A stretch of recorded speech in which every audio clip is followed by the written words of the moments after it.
সাকিবের যে বিষয়টা সেটা নিয়ে আমরা এই মুহূর্তে কথা বলতে চাচ্ছি না, কারণ এখানে he is a legend of our country and one of the best player ever produce in Bangladesh. So Shakib has a different status all together. আমরা আশা করব সাকিবের বিষয়টা আমাদের রাজনৈতিক বিষয় বা আমাদের ক্রিকেট বোর্ড এই বিষয়টা লুক আফটার করবেন এবং সমাধান করবেন।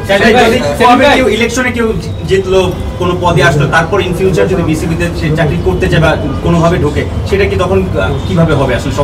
তো এটা তখন তাদেরকে সেই পদ থেকে ছেড়ে যে কোনো একটা পদ ছেড়ে দিতে হবে আর কি। এই জায়গাটা আপনি স্ট্রিক্ট। হ্যাঁ জি। সেলিম ভাই, লাস্ট প্রিমিয়ার লিগ থেকে অনেকেই টাকা পান নাই ক্লাব থেকে, তো আপনারা কি ধরনের স্টেপ নেবেন নির্বাচনের আগে বা পরে? দেখুন, এটা তো ইলেক্টেড কমিটি যখন আসবে তখন তারা এটা নিয়ে আলোচনা করবে। আমরা যে জিনিসটা করার চেষ্টা করছি বা প্ল্যান দিচ্ছি সেটা হচ্ছে যে যাতে প্রসেস ডেভেলপ করা, অর্থাৎ কেউ যদি কোনো টিমে খেলে তার যাতে একটা প্রপার এগ্রিমেন্ট থাকে। কারণ অনেক প্লেয়ারই দেখবেন আপনি কোনো এগ্রিমেন্ট ছাড়া খেলে যাচ্ছেন।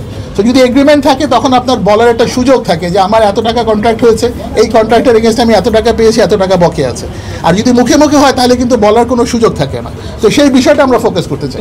ইলেকশনের আগে লাস্ট যে 3-4 মাস ধরে আপনারা যারা অ্যাডহক কমিটিতে ছিলেন, আপনারা এগুলো লুক আফটার করেছেন কিনা? দেখুন, এই জিনিসটা করার জন্য যখন আপনি এগ্রিমেন্ট চাইবেন তখন অনেক খেলোয়াড়ই এগ্রিমেন্ট দিতে পারবে না, নাম্বার ওয়ান। সেকেন্ড থিং হচ্ছে অনেক বিষয় আছে আপনি হঠাৎ করে কিন্তু সমুদ্রের মাঝখান থেকে উঠে দাঁড়াতে পারবেন না। সো আপনাকে একটা ফাউন্ডেশন গ্রো করতে হবে এবং তারপরে আপনাকে স্টেপ বাই স্টেপ অগ্রসর হতে হবে।